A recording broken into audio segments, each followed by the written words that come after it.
اس وقت ان کی قبر کے قریب مسجد بنائی گئی تھی توحید کو زندہ کرنے کے لیے. اب قبروں پہ مسجد بنانے سے توحید کا بیڑا غرق ہوتا ہے. اب شرک اور بت پرستی پھیلتی ہے اس سے. اس لیے علماء کہتے ہیں اب قبرستانوں میں مسجدیں نہیں بنائی جائیں گی.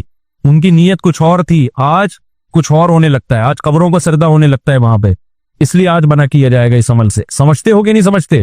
تو اس واقعے میں ہمیں کیا سبق ملتا ہے؟ اس واقعے سے ہمیں سبق ملتا ہے کہ جو اللہ کے لیے قربانی دیتا ہے اللہ اس سے غافل نہیں ہوتا, اللہ غیب سے اس کی مدد کرتا ہے.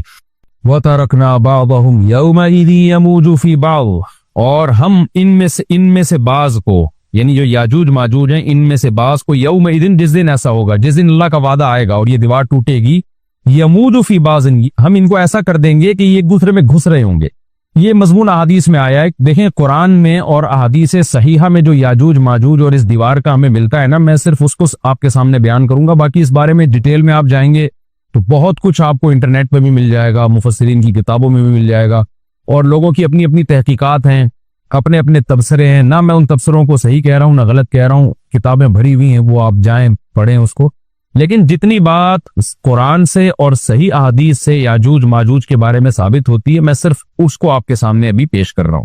پہلا عقیدہ تو یہ ثابت ہوتا ہے کہ یاجوج ماجوج ایک قوم ہے, انسان ہے, وہ کوئی انسانوں کے علاوہ کوئی الگ مخلوق نہیں ہے, لیکن ہے بڑے فسادی.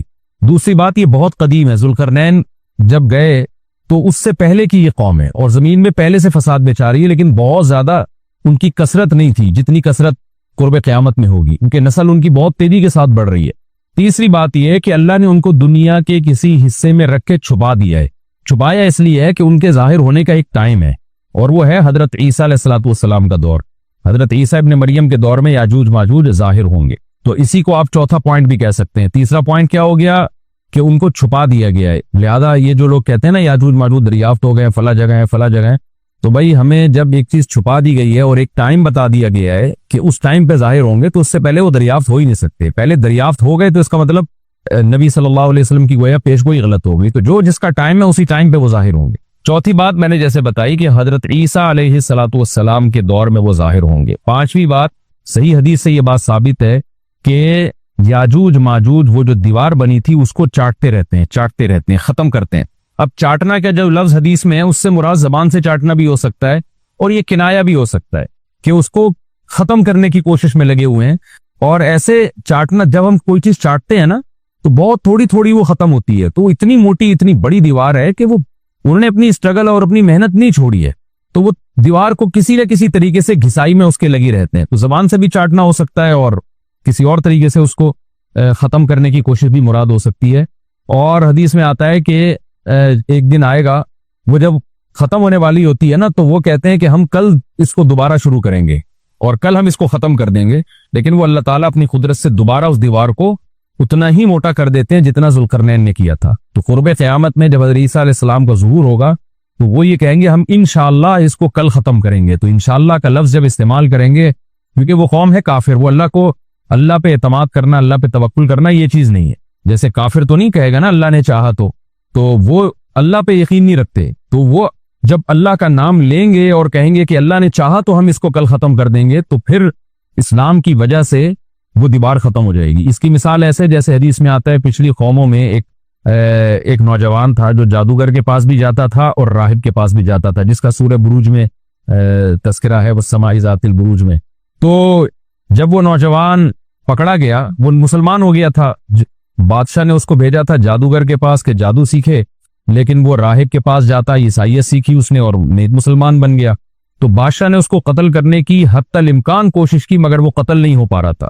بادشاہ اس کو پہاڑ پہ بھیجا اپنے سپاہیوں کو لے کے کہ پہاڑ سے لے جا کے اس کو گرا دو, لیکن اللہ نے مدد کی کہ وہ سپاہی گر گئے, یہ بچ گیا. بادشاہ نے حکم دیا اس کو سمندر میں لے جا کے غرق کر دو, وہ سارے سپاہی غرق ہو گئے, یہ بچ گیا.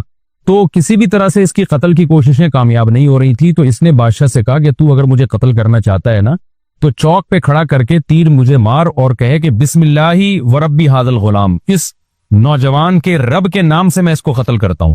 تو اللہ کا نام لے کے مجھے مارے گا تو میں قتل ہو جاؤں گا. نوجوان یہ قربانی اس لیے دے رہا تھا کہ بادشاہ جب پوری پبلک کے سامنے اللہ کا نام لے گا تو لوگوں کو یقین آ جائے گا کہ بھئی اللہ کا نام لینے سے تو کام ہو گیا, اور اللہ کا نام لیے بغیر کام نہیں ہو رہا تھا. تو جو بادشاہ اللہ کو مانتا نہیں تھا